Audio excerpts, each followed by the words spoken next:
Hello, everyone. Welcome to a special live reaction show, Friday 15, Let'sRun.com Track Talk podcast.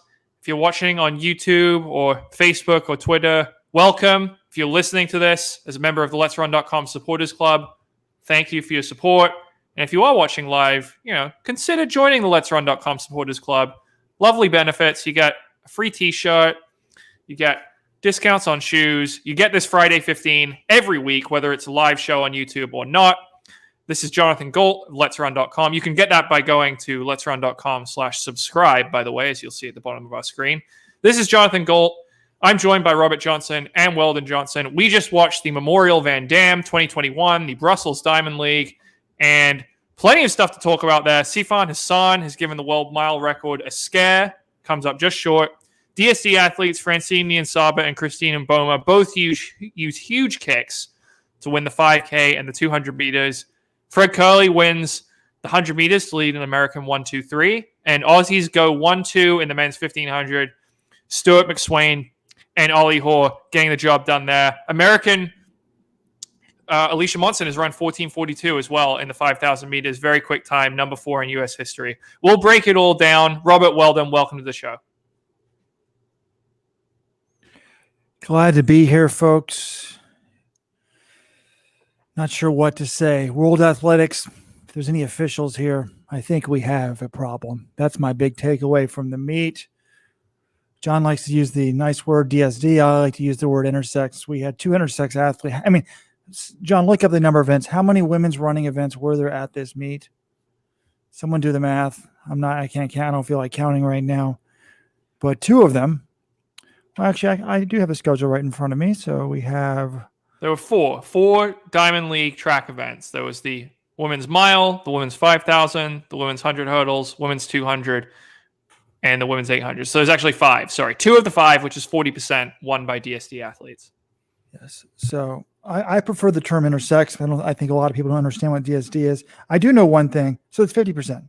And by the way, I'm a big fan of Francine Niyonsaba. So before people try to cancel me on Twitter, I know there's a lot of Twitter list followers right now watching, please stop, because at the Olympics, I wrote an article defending Francine Niyonsaba. I thought her disqualification from the women's 5,000 was disgraceful. I was like, who in their right mind would disqualify someone for that?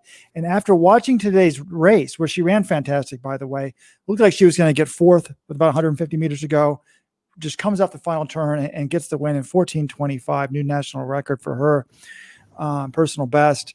But after watching that race, the number one thing that thought in my head was, wow, and then seeing Mbelba in the 200, I was like, we've got a real problem with intersex athletes. I mean, we had an 800, obviously, in terms of there's just dominating at a high rate. But after this race, I thought, did they disqualify her on purpose at the Olympics? I thought her disqualification was disgraceful. And when I watched this, I thought, wow, maybe they saw this coming and that's why they did it. Now, that's maybe just be a conspiracy theory because World Athletics has disqualified people repeatedly in the past for minor infractions. But today I was like, wow, maybe they were trying to buy themselves some times, because right now it's blowing up in your face. There's no way to, we're going to have this DSD, the same debate that we had with Caster Semenya. It's going to, in the 800, it's going to go to other events, obviously.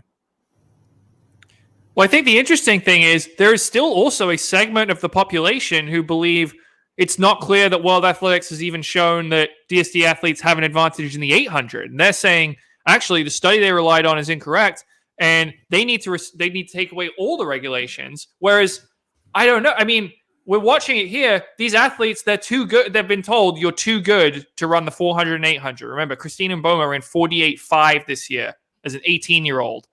In the 400, they say you're too good for the 400. You have to move. It's not fair. You have to run the 200. Guess what? She's run the 3 fastest times in the history of the world for an under 20 athlete this year. Francine Niyonsaba, they're told it's not fair. You have an advantage in the 800. She moves up to the 5,000 and 10,000. She's 5th in the Olympics, and now she's dominating the best woman in the world in the 5,000. She's won 3 straight Diamond Leagues in the 3K, 2 mile, and 5,000 meters. I mean, Robert says we have a huge problem. I don't know. Maybe we do. But I think the rules preventing them from running the events they want to run is actually hurting their cases, because they move to these new 2 events and they're starting to dominate those. If they're just sort of confined in one event, I don't know. Caster Semenya dominated the 800 for a decade. DSD athletes went 1, 2, 3 at the last Olympics. Well, the last previous Olympics, 2016. The world didn't come to an end, but the average person isn't stupid. Someone who has male testosterone levels is going to have an advantage. Someone who has internal testicles, in I think most of these cases, is going to have an advantage. And I think most people, then the debate becomes which category of sport are these women allowed to compete in? And I don't know, the transgender thing, I don't know if that hurts or helps their cases, but I think people pushing so hard in that actually hurts the DSD athletes. Because I think most sane people are like, nah, transgender athlete, there's really no ambiguity. Just mentally, they're physically, they're 100% one sex, and they want to compete as the other sex. The DSD is a little more complicated because like a lot of these women don't know that they have male internal organs, essentially. So it's a much more difficult case, and I think there's a lot more probably sympathy in where they compete, but I think it's pretty clear there's an unfair advantage. I mean, I don't know, maybe it's stupid to go off just a couple cases and be like, I see what I see, but it's common sense goes a long way in the world. Listen, John says some people say they don't have a studies. Why do you need a study? I mean, I do know one thing. If I hear the following comment one more time, I'm going to absolutely lose it. Over 400 meters, remember, because of naturally excessive testosterone levels dropping down. So if I hear an announcer talk about naturally elevated testosterone levels one more time, I'm going to lose it. That's not why they're prevented from running this event. I mean, well, maybe it is, but if a 22-year-old male was running and hopped down the track and ran that event, they would have naturally elevated testosterone levels as well. I hate that term. I feel like it's almost fake news or intentionally misleading. The reality is, you could say the fact that they're XY chromosomally, is why they're not in the 400. So I think that the way to go is, yes, personally, I think the whole transgender acceptance debate hurts these intersex athletes a great deal, because I've said this before. Look, people are like, oh, that's a man. Don't say that. That's disgusting. These people say it's disgusting. No, you are the people that are disgusting. Going on the message board, I'm deleting the post during the meet calling Christine Mbaba or Francine Niyonsaba disgusting. They're not disgusting, and that you take a look at yourself. As I said to someone, imagine if you're born, and I'm going to have to be a little bit graphic, but it's biology, without a penis. You're going to assume you're a woman, and they've been raised as women and they identify as women. So I think we should consider them women because they don't have a male appendage. And then, but unfortunately they don't have the female, estrogen. They don't have uterus. They have internal male testes. So when they go through puberty, they're more like a man than a woman. But I think that's like the definition of intersex to most reasonable people. And yet we're sort of no one wants to say that on TV. Oh, we can't tell the truth. So I have great personal respect for them, sympathy. I think she's Francine Niyonsaba is amazing. I mean, look at her. She's just, at first I was like, okay, it's not a big deal. They're not going to be any good at these events because she was barely qualifying. And then now she's just amazing. And she's very competitive. You've got to respect her competitive streak because it's very impressive. Yeah, Robert, there is a reason they don't get into the graphic anatomy and what they do and don't have. It's because they don't, it's kind of a private thing. And I know it becomes less private when you're getting involved in world-class sports, but Christina Mboma is 18 years old. You really think that every Diamond League, they should be going through and saying, this is the anatomy that we have, that she has and she doesn't have. We don't totally know that, but we do know she's a DSD athlete because she's been banned from the 400. I just don't think that you should be, we don't need to be doing all that for an 18-year-old athlete. You can just say, look, she's DSD, she's XY according to these rules. Like, that's what's going on here. And I don't think you need to get as graphic as you did. But, yeah, look, here's the thing. World Athletics, when they made these rules a few years ago, they left it open. They said, look, we have the right to revise these as necessary as more data comes in. And I think the thing about Niyonsaba and Mboma and how well they've been running at these events this year is they are starting to provide this data because we know that they are DSD. And World Athletics is going to say, okay, we didn't have the numbers before, but Now, if you look at Mboma and Masalingi in the 200, you look at Nian Saba in the 5K and 10K, you're going to have some numbers now from intersex athletes that they are running better than pretty much everyone in the entire world in those events. And so that's going to start strengthening World Athletics' case.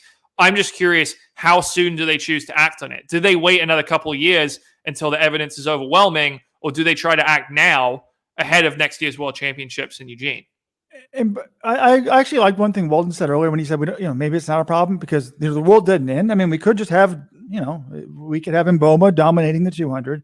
It doesn't make sense to me. We're going to only exclude them from a certain event. So if you want to let them in, hey, I'm not a women's athlete, so it's not that big of a deal to me. We can just have women dominate. Literally, we would have intersex athletes winning the 200, 400, 800. I still think Hassan would beat them in the 1500. I don't. And this, by the way, there was a question on here. Who do you think wins at 5,000, Hassan or Nian Saba? And to me, it's not even a question. I think Hassan would destroy Nian Saba at 5,000 meters. But so they wouldn't win necessarily everything, but they would win a lot. Now, going to some of the YouTube comments, all in the game here. Be more interesting if some or all of these women were European or American. I guess some of these attitudes would be a little bit different. How dare you say that? I'm so sick of saying that this is racist or sexist or protection of Americans. No. Go Google the name Eric Schiniger. Schiniegger. This is a man that was the best downhill skier in the world in the 1968. We need to get into this again. Seriously.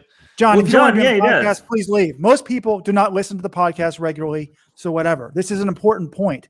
He was the best downhill skier. Is there more white sport than downhill skiing? And she, at the time, I'm not sure what her name was at the time, she showed up at the Olympics, and they said, oh, by the way, you're intersex, you have internal male organs. She said, oh, my God, I can't believe it. Stopped competing. Actually transitioned to male and now is the father of children and has gone about her life and his life now, I guess, and actually has been on the record saying, hey, I was intersex. I gave up the sport. I don't think it's fair.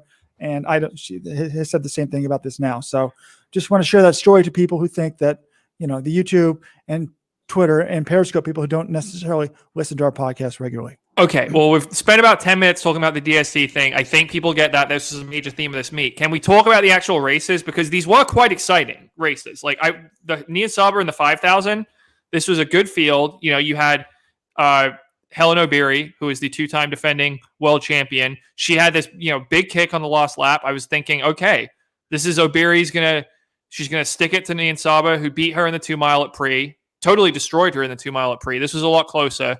And it was a good race. I mean, you had 4 women right in it with 100 to go. Nian Saba was in 4th, and then you had Ejgai Utai of Ethiopia. You had Margaret Kipkemboi of Kenya. And it was looking like O'Beary, but then O'Beary started running out of gas. Tai comes on strong.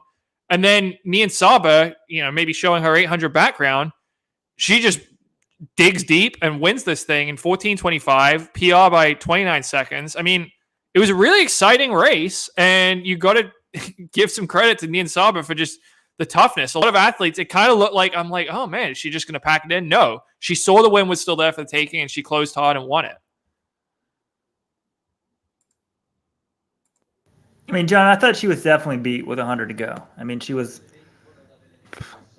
off the back isn't the right word, but I've seen enough of these races, and usually when you're dropped like that, you're dropped.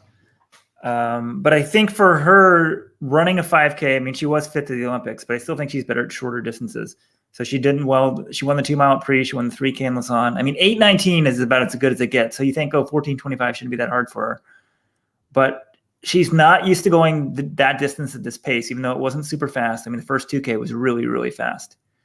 But I think there's a learning curve for her. And she kind of just dug deep the last 100, and then it looked like, I can't use the phrase I want to use. Man against boys is the phrase that people usually use, and I'm not trying to be disrespectful. But kind of like Mboba, the same thing in the 200.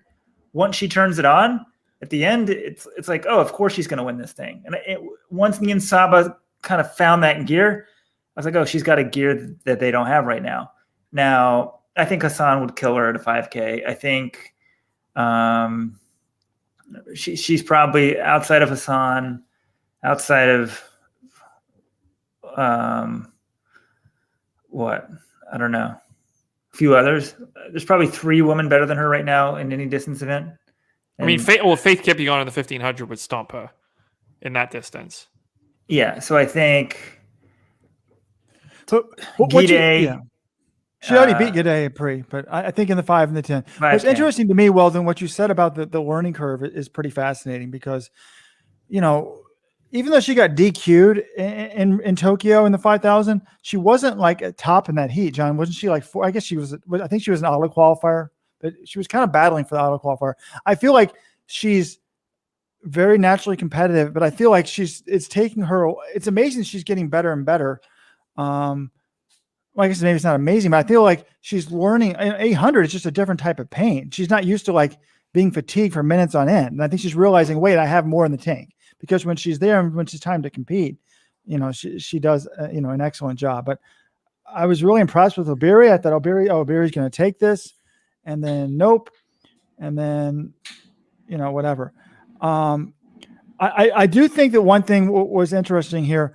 There's a comment,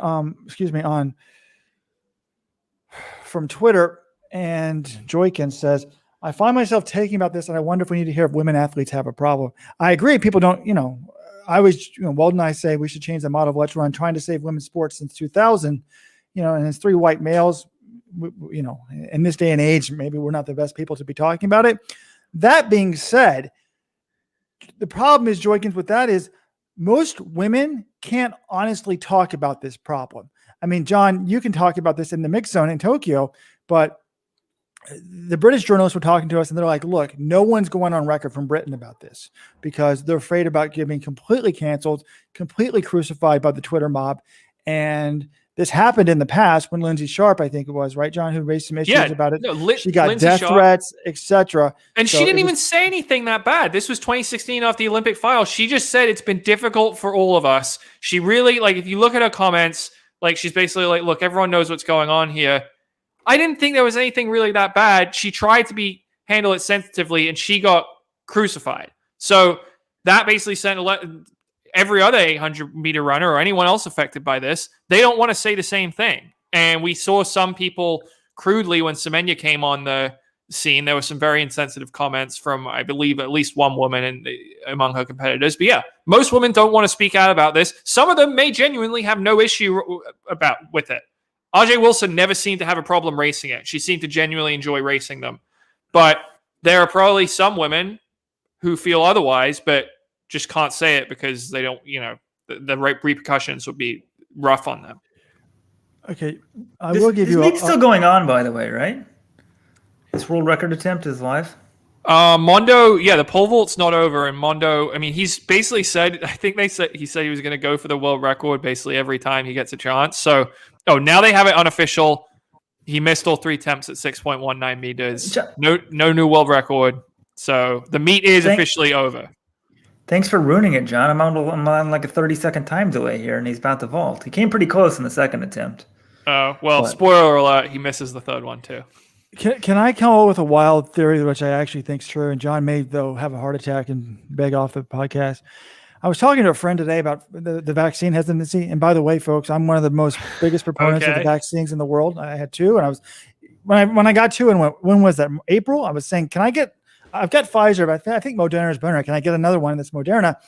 John says, that's crazy, Rojo. And then now, hey, we need to get an extra one. So they're not telling you to get Moderna if you got Pfizer, though, Robert. They're not. Don't cross the brands. But anyway. Oh, you don't? Oh, anyways.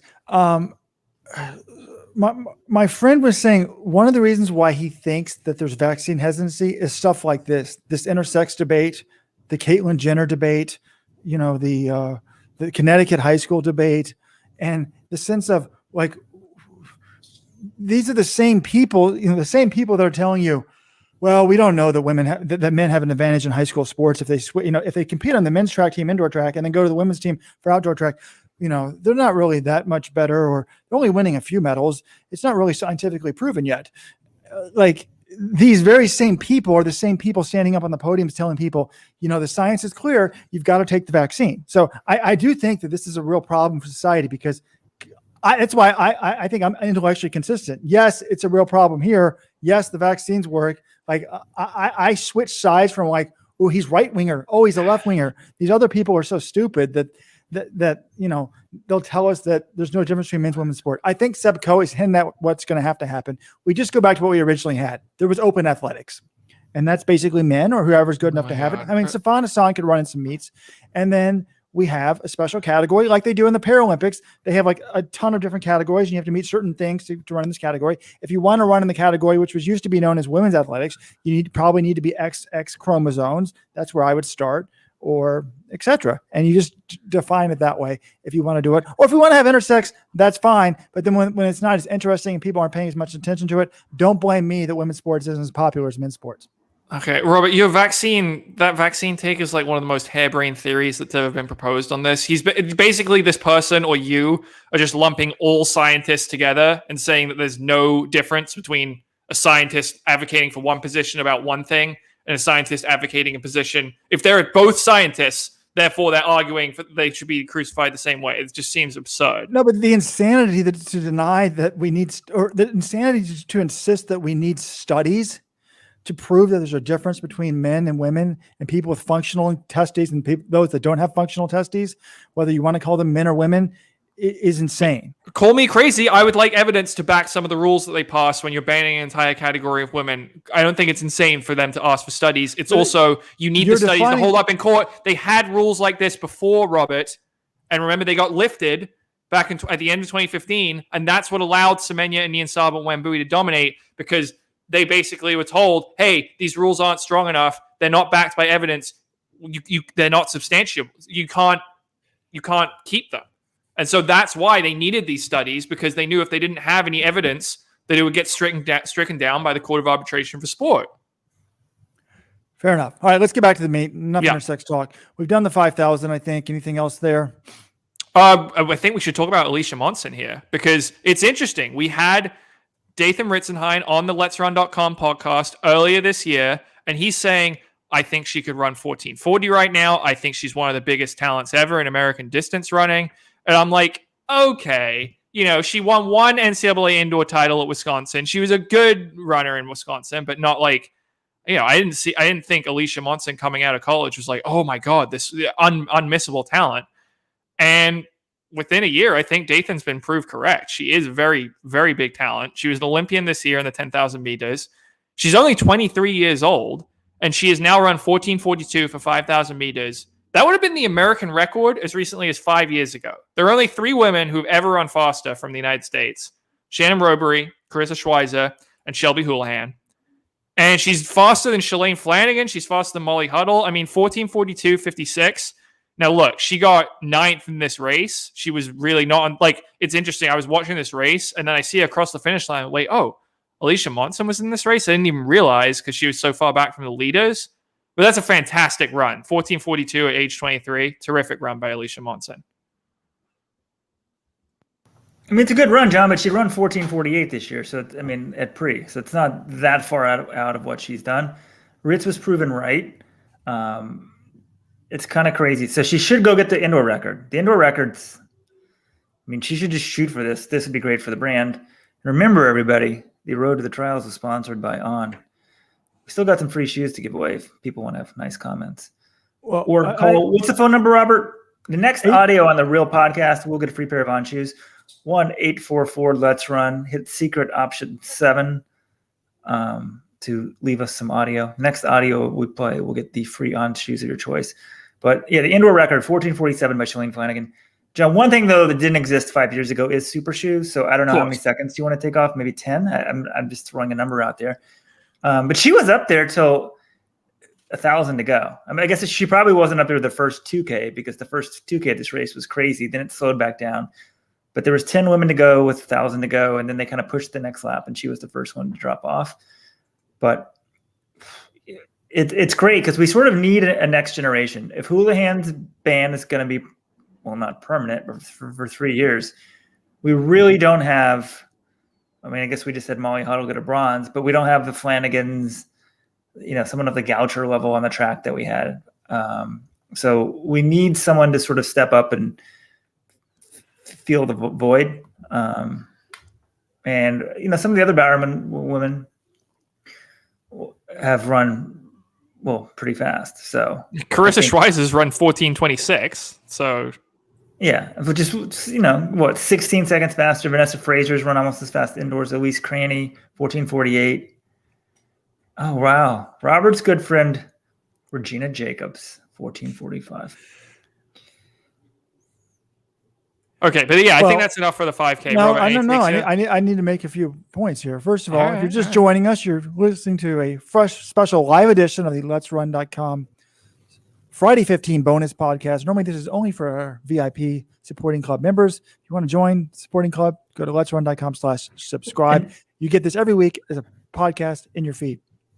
And yes, 100% of the money is going to Jonathan Galt right now. John, you should be pumping this. Oh, that's true. I'm surprised you haven't maybe put up a splash page. John, do you want to make a little video, like a 30-second video, and have a splash page, and you're like, pound that button. I don't really roll that way, guys. That's just seems too over the top. I'll let my work do the talking. You need to go buy a real expensive car and just drive around in it and be like, I got to pay for this car. Yeah, anyway. I think I'll buy the car after. I'm not planning on buying an expensive car anyway. But anyway, back to the show. Robert, 5K takes, anything to unload? I got to give a shout out to Let's Run poster, Aussie Statman. He has started a thread before this race asking if we could have 9 people in this race break 14:40. He said the most in history was 6. For some reason, he thought 9 could do it. It's pretty close. 8 did it, a new record. So I guess that's all-time marks for place. Certainly it's 7 and 8. Eilish McColgan ran 14:31 for 7. And Costine Kloster having 14:35 for 8. So historically deep women's 5,000 here. Before the 5,000, we had the women's mile. And I'm in love with Sifan Hassan. I mean, hopefully my wife isn't listening to this show, but she really has become a star of women's athletics. And she puts on, it's just the joy that she races with. And she's not afraid of a challenge. She's not afraid to come up short, but she went for it. I mean, she was out in like 2:04 for the 800. The world record for the mile is like 2:12. So that was probably like 2:06 right at 800. She was ahead of the pacing lights. I assume those pacing lights were on world record pace. And when it was over, she ran 4:14.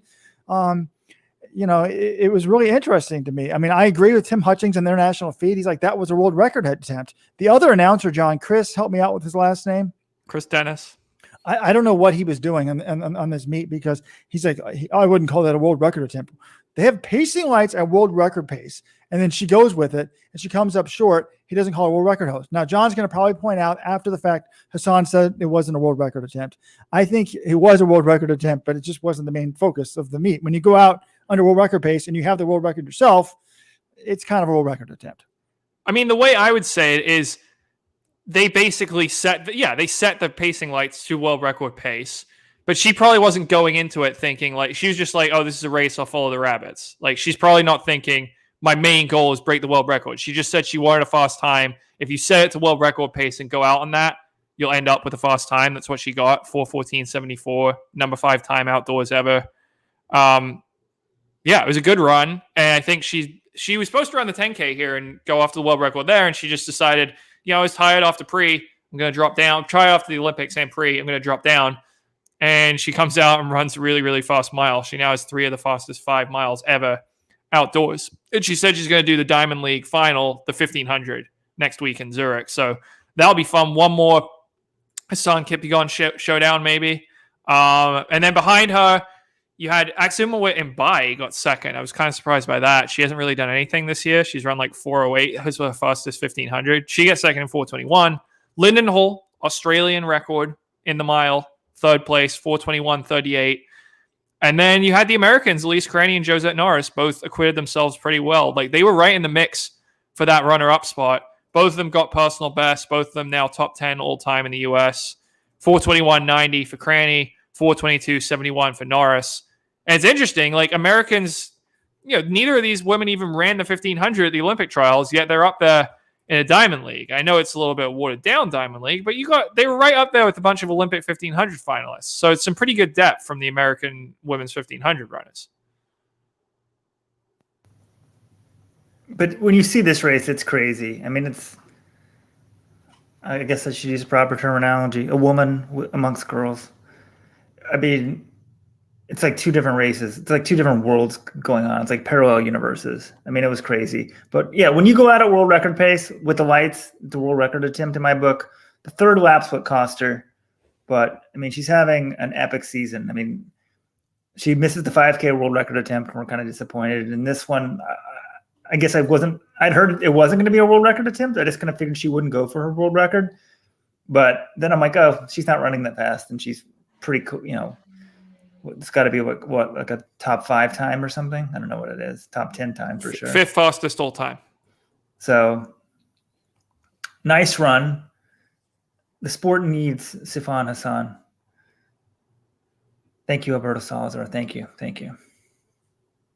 How about Elise Cranny? I mean, 421. I mean, her PR for the 1500 is only 402, so this seems better than that. I was impressed by that. But the main thing I want to talk about this race, besides being entertained by Hassan, I feel like if I had paid money to get to watch this meet, I would have felt like I got my money's worth watching her run. And then she acknowledged the crowd. She's just a fabulous athlete to watch. But I was very disappointed. And every meet I watch, I always complain about the TV coverage. And I feel like I'm still waiting for one of these TV executives to hire me as a consultant of some sort, because on the last lap, the way they were focused on Hassan, they kept doing these close-up shots. So they've got wave light pace on world record pace, but we never could see the wave light. And then they focus on her face. We couldn't even get a 200-meter split. And then the announcers don't say what she needs to break the record. So we have no idea if she's getting it. Now, in the last 100 meters, you could see the pacing light and realize she wasn't going to get it. So thumbs down to the TV crew for not letting us. I love to see with 200 meters to go. Oh, what she needs. Maybe the announcer should yell that out. But I have a question about these pacing lights. And I thought about this before the meet. And I've proposed this on the message board. A lot of people like it. I'm going to propose this as the Robert Johnson rule. I believe and I don't know, because this is why I wanted to see the race, because when I was at these Virginia Beach mates with the pacing lights are really cool. But then when people fall off the pacing light, it kind of sucks, because you know that they're not going to break the record. It kind of kills the drama.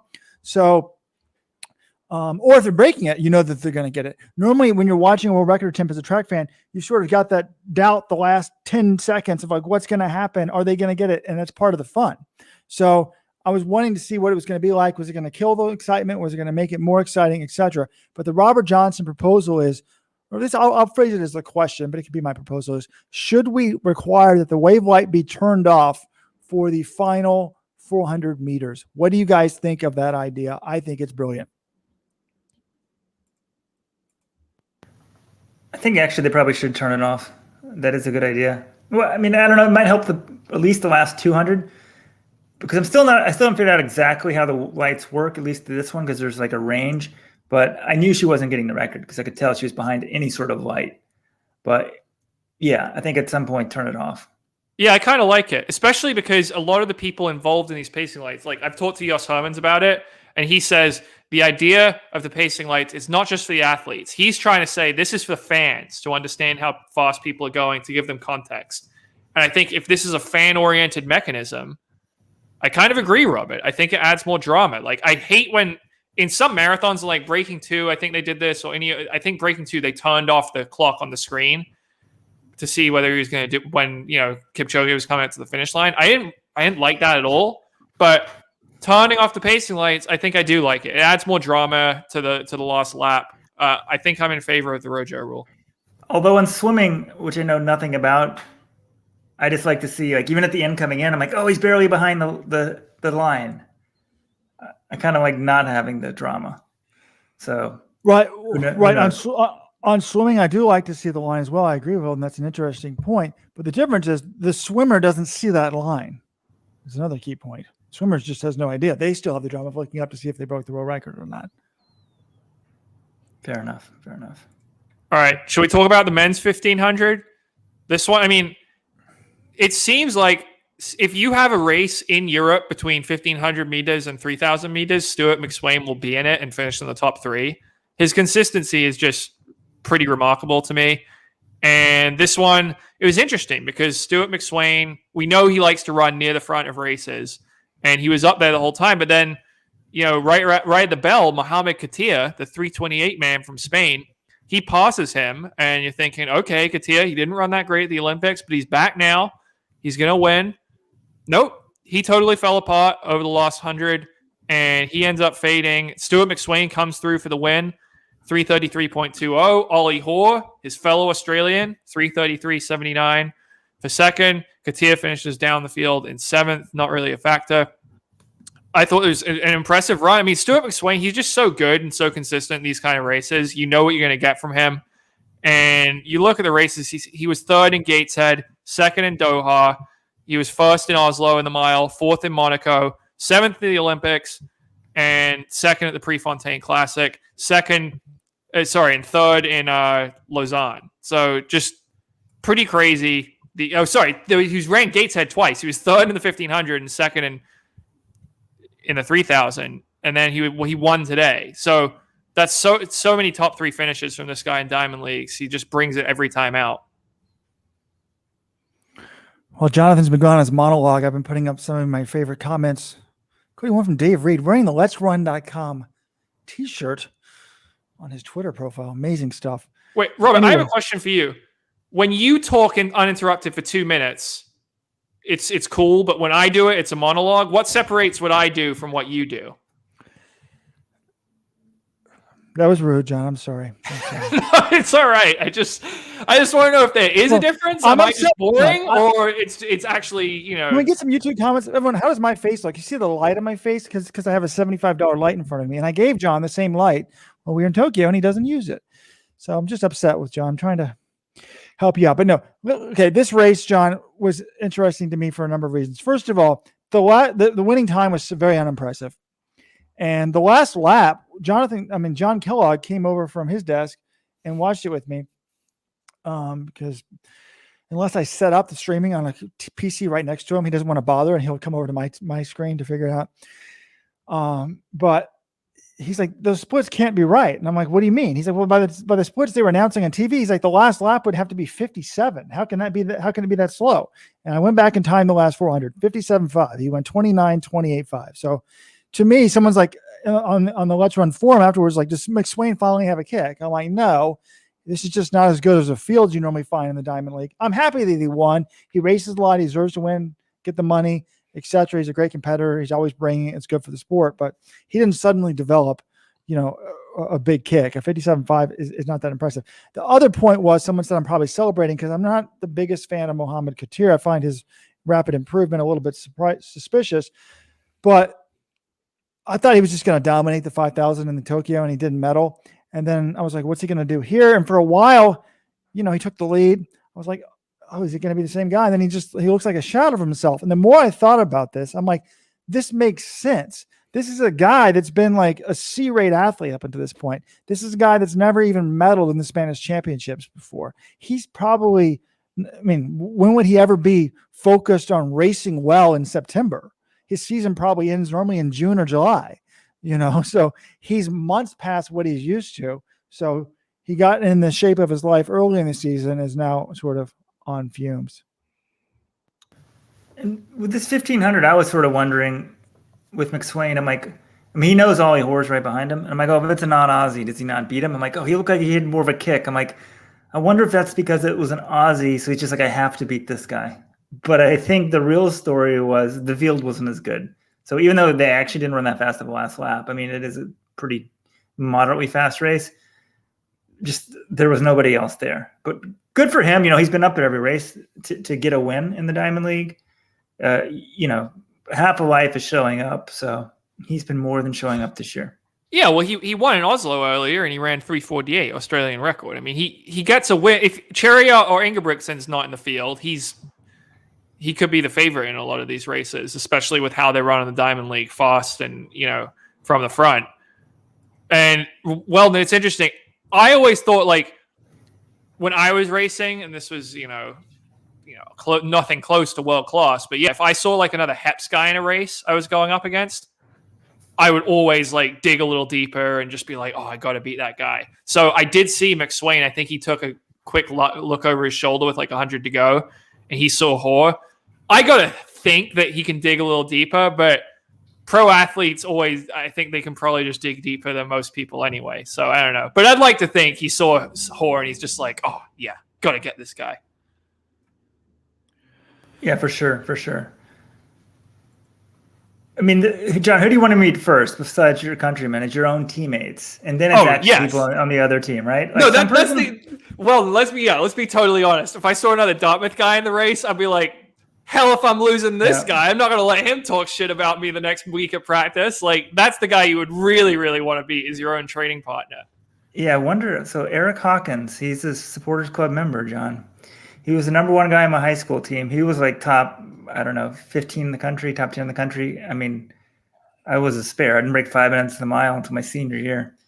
Now, I've gotten, fourth in the country twice at 10,000 meters, made a Pan Am team.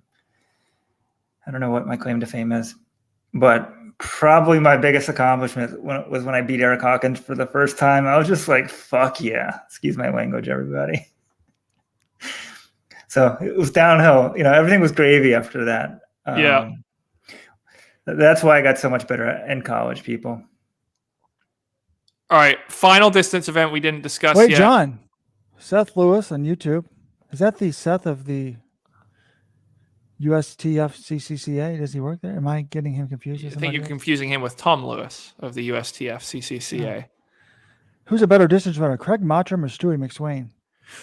Oh, I mean, you're hesitating. Stewie has Stewie has the times in everything but the 5K. He's run faster than Motram, I think. But Motram has the medal at the global stage. So it's tough. I mean, if Stewie keeps cranking out a couple of years like this and keeps running faster, like at some point you just say, oh, his times are overwhelming and you give it to him.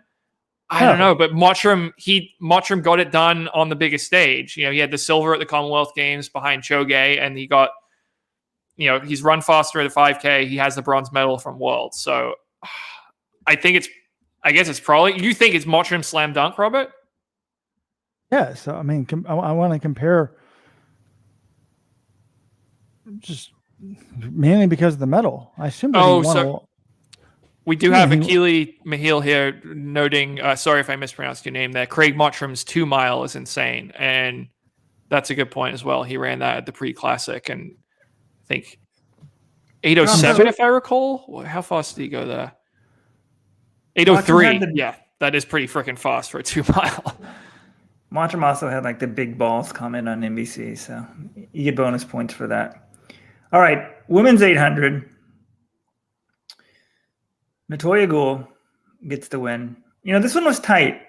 Natoya Gould's been running pretty well all year except at the Olympics. And she defeats Olympic silver medalist Keely Hodgkinson by 0.07, 158.09 to 158.16. Kay Grace, Yale's finest, was in 5th. Her string of amazing performances in the Diamond League has come to an end. But I don't know. I don't think there's like too much to say about this one, is there? I mean, I think Mo's not running anymore. No, look. Hodgkinson's bounced back. I felt, this was a better race from her. There's plenty to say about this. This reminded me very much of the men's 1500. The last lap was terrible. I mean, they went 57.5, 60 point. I mean, and then so that made me think, how much money, how big is Athing Mo's contract? That it must just be astronomical. That she's just giving up. Like she could have won $10,000 today, and then another, what is it, 40 or 50,000 the Diamond League final? I guess when you're making hundreds of thousands, probably. I mean, I hope now with Olympic gold is north of $500,000 a year. Robert, if Rupp got 750, come on. She's the greatest 400, 800 talent in the United States history. She won an Olympic gold medal. There's got to be huge bonuses. I'm hoping 7 figures. 7 figures? I don't know about that. Well, but and also Nike loves Rupp. But look, we know Nike pays out big bonuses for gold medals at the Olympics, and she got one. So I'm sure she's doing just fine financially. But the interesting thing about this race, I mean, Tim Hutchings said it on the broadcast. I thought it was a good observation. Keely Hodgkinson, she ran some extra distance on the ton. Here's the advantage. This is the race you go to. Here's the advantage for leading the 800. She went wire to wire. She ran the shortest distance possible the whole time. And on the final turn, Hodgkinson wants to go by her. She has to run the outside of lane 1. At the end of the turn, she's in lane 2. And then this was the strangest thing to me. Okay. I don't know if you watched Hodgkinson in the home straight. She's running in lane 2. Then she drifts out into lane. I've got the video of it. Let me put it up on the screen because this is what I wanted to talk about. This was crazy. Watch this. Yeah, she's on the inside of lane 2 here, okay? No one's in front of her. She's drifting out. Now she's on the outside of lane 2. Now she's into lane 3. And now she starts drifting back inside into the outside of lane 2. If you just run she lost this race by 0.07 of a second. If you just run in a straight line, I think she probably wins that race. I don't know what she's doing. Yeah, I was wondering if I was going to surprise everybody and say, am I the only one to notice this? Why is this woman finishing out in lane 3 when no one's near? People just naturally, they're used to drifting out their whole lives and they can't stop it. Folks, if you're a coach or a young runner or whatever, just when you get to the final 100, run a straight damn line to the finish line. Don't drift out. Don't pull a Paul Cholimo. We love you, Paul. If you're a Paul Cholimo fan, by the way, he's on this week's podcast. So we just put that up yesterday. Well, Robert, I'm impressed you had the video all queued up because that was a salient point you made. Great minds think alike, clearly. I know. We should stop fighting, John. It's just because our minds are so brilliant. Yeah, well, no, Robert, if we lose the dynamic between us, we need to have some tension or else the full podcast falls apart. Many of the listeners have said that they like the somewhat antagonistic rapport between the two of us. And without that, what do we have? All right, John. One other thing I didn't like about the podcast, and again, I'm going to have to go on about this guy, Chris. Help me out again for his name. Chris Dennis. He's like, he called Natalia Gold consistent. He's like, oh, she's type of consistency. This is one of the most inconsistent runners. Wouldn't you say? I don't think of her as consistent at all. I mean, she's been, consistently on the circuit for the last decade, but she's kind of, I would say she's the opposite of what I would consider to be a consistent runner. I don't know. I mean, you always know. Basically, what's consistent about her is she's going to go out most of the time near the front, and you don't know if she's going to be able to hold on. But she did today. Congrats to her getting the win. And they also said she was 30 years old. I'm like, man, wow. She's been I didn't realize she was that old. It makes me feel old. I'm 30 as well. I'm like, Keely Hodgkinson. It's like, yeah, she's 11 years older than Keely Hodgkinson. I'm like, holy crap. I'm 11 years older than the silver medalist and the gold medalist in the women's 800. I say she's inconsistent. This year, she's been pretty good. 159, 157, 156, 157, 159, 159, 158, 157. The problem was she's been in the top 4 of every race she's run this year, except for the Olympic Games, where she was 8th place. All right, I think you owe Chris Dennis an apology because that's very consistent, Robert. I don't think so because I still think I think you never know what you're going to get with her in terms of. Okay. But I think there's more of a front runners. The front runners that kind of hang on for 800, if they have a bad race, they finish way back. So. Should we talk a little about the sprints? I thought interesting story here. So the Americans go 1, 2, 3 in the men's 100. Now, if you look actually on paper here about who's in this field, they probably should have. I guess Akani Simbine, he didn't have a good race. He was 6th in 10.18. But the rest of the guys in this field, Ferdinand Amora, the Kenyan record holder, 98.86. Rohan Browning of Australia, Mamadou Fall of France, Arthur Cisse of the Ivory Coast. I'm not shocked that Curly, Bromell, and Norman went 1, 2, 3 here. But what's impressive to me, this stat was posted on Twitter. I think the Diamond League tweeted it out. Fred Curly is the first man now to win a Diamond. He wins it in 9.94. Bromell got a good start, but got run down by Curly in the second half. He's second in 9.97. And then Michael Norman, who closed pretty well, he was 9.98 for third. No one else under 10 seconds. Curly is now the first man to win a Diamond League 100 and a Diamond League 400. And then Curly, who has a very entertaining Twitter account, just quote tweets that and says, I won a 200 too. So he's won a Diamond League 100, 200, and 400 in his career. He's won a bunch of 400s, actually. I think 4 of them. That's just such an impressive range, like 100 and 400 on the Diamond League circuit. I think it's great. Big win for him. I was pleased. I mean, Bromell, I guess he's been running in the high 9.9s, but it seemed to me that he was better than he's been. I guess he wasn't necessarily a whole lot better. I'm glad that Michael Norman is still racing, John, even though he's not doing great, because his 400 season was disappointing. At least maybe he can figure out if he wants to really move down next year or try. But can someone explain to me this Kenyan thing? This guy runs 986 just a week ago, and he runs 10:02 today. Like, I guess when he ran the 986, I was like, what is this, some short track or windy? Like, it didn't make sense to me. And then now he's back to his regular form of What do you? something. I mean, what do you mean, Robert? People don't run their personal bests every time out. Like Fred Curley, his personal best is 984. He only ran 996 today. Michael Norman's PB is 986. He only ran 998. Like 10:02 from a 986 guy. That's not that crazy. Simbine's only run 9. He's run 984 and he ran 10:18 today. Like he didn't get like the most. This was basically zero wind. It was plus 0.01. Like I don't know. I 10:02 from a 986 guy. That doesn't seem too crazy to me, especially when the winning time's 994 from a 984 guy. Yeah, I mean, it's not like this guy's consistently running 986. I mean, what did Trayvon Bromell run earlier this year? Look at him now. I don't expect some guy who pretty much started sprinting 2 years ago or 3 years ago to be a consistent 9.8 guy.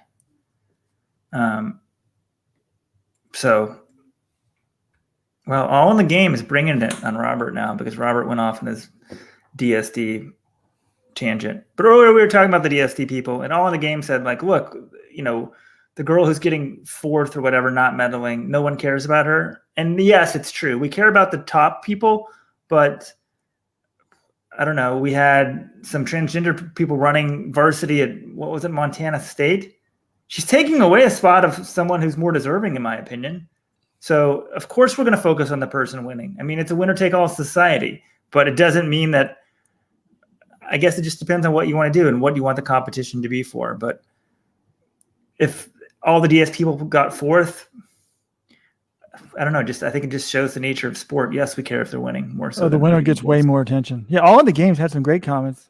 Even I don't have to – if I agree – that's the problem also with modern society. I agree with 90% of them. There's one I really dislike.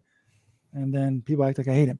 So there's a couple other minor sprint events. Do we need to talk anything else, guys? It's been almost an hour, 50-minute show here, and I've got a recap to write, things to do.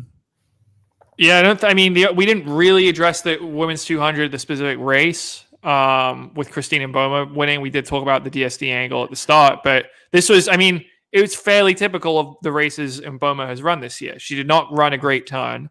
And she was against a good field. Sharika Jackson, Dina Asher-Smith. Sha'Carri Richardson ran today. We haven't even mentioned Sha'Carri Richardson, which is kind of crazy. And she was fourth place, much improved from Prefontaine, even though she wasn't close to winning. I don't know. Anything you guys want to add on the 200? Like Mboma, she ran, like as soon as she just started turning it over in the final 100, I'm like, yeah, she's going to win this race. Almost ran a PR, 21:84. You got to remember, no other under 20 woman ever in history has broken 22 seconds. Mboma's done it 3 times this year. And, well, at least 3 times. She might have done it more. And Sha'Carri Richardson, fourth in 22:45. She was clearly behind Mboma, Jackson, and Asher Smith, but didn't get totally embarrassed here. She didn't have anything the last 25 meters. She just kind of looked like she gave up a little bit. I hope Mboma gets some world-class coaching. I hope she destroys Flojo's world record in the 200 and maybe even the 100.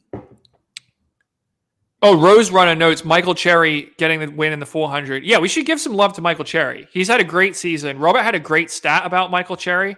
Can you share that with us, Robert, in a second? He ran 44:03, personal best, broke Michael Johnson's meet record. He took down the Olympic bronze medalist, Karani James. Can you share us the Michael Cherry stat you found, Robert?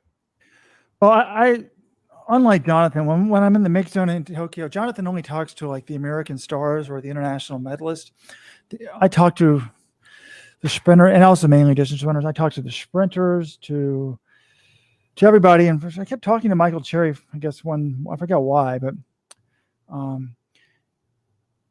anyways, I was going to try to share this tweet with everybody. I'm having trouble getting it up on my screen here. It's just Michael Cherry told me in Tokyo, he's like, I've run 44 my last 15 races. And every time in Tokyo, including the rounds, he ran 44. And then today he ran 44. Actually, that streak almost ended, but it wasn't because he ran 45. It was because he almost ran 43, 44:03. So I actually added it up and I've counted 12 races in a row of 44 seconds. So he's incredibly consistent. He's getting better and better. This is his second PR since the Olympics, I think. And I'm really excited for him because to finish fourth in the Olympics, there's some big names in the 400 and he's not really one of them. I bet he doesn't make that much money. Missing out on that medal probably cost him a ton of money. And I'm hoping that he can go to the Diamond League and win it. And that would be a nice payday for him. And I think it'd be cool if he could break 43 because he's a nice guy. I don't know where Steven Gardner is. Do we know if he's done for the I season? don't know. He ran the 200 last week and didn't really look that impressive. So I don't know what's up with him. But Michael Cherry, just to give him a little bit more love here, like you'll see this. The NCAA churns out like 2 or 3 terrific 400 runners every year. Like that is just the talent development system for 400 meter runners. And a lot of times you'll see these guys run really well a couple of years in the 400, and then you're like, where are they? Like, what happened to Akeem Bloomfield from Jamaica? What's he been up to? Like, some of these guys, you just don't know. It seems like they disappear. And Michael Cherry, he's 26. He's been out of the NCAA for a few years, and here he is. Now at the age of 26, he's having a career year. He's PR'd 4 times. He PR'd in the Olympic final to run 44:21 for fourth. I mean, he also PR'd at the Olympic trials final. And now he's run 44:03. It's just impressive to see a guy, a few years after his NCAA career, now he comes out and he's still improving, still getting better. Yeah, I'm amazed he's PRing this deep in the season and the consistency. It really is amazing. It's unusual. I mean, it's just kind of a cool story. But guys, I think we've dissected this meet for Friday 15. This is pretty good. Yeah. Unless someone else wants something, I think I have a parting comment. Hit it. Okay. We started with the DSD athletes. We will end with them. It's not my comment. It's from Akili Mahele on YouTube. We know one thing. I guess we don't really know it, but at least Momomo's clean, right? We never know 100% if anyone in the sport's clean, but I would tend to think an 18-year-old DSD athlete from Namibia, I don't know what kind of access to drugs she has, but I would be fairly confident she's not doping. Yeah, if she's doping for her advantage too, that's really, really unfair. So, and All in the Game says it's fair point. If she just said she ate a burrito, she might be getting a little more sympathy than she is from the Let's Run crowd. But hey, I got Akile's last name right. All right. Talk to everybody later.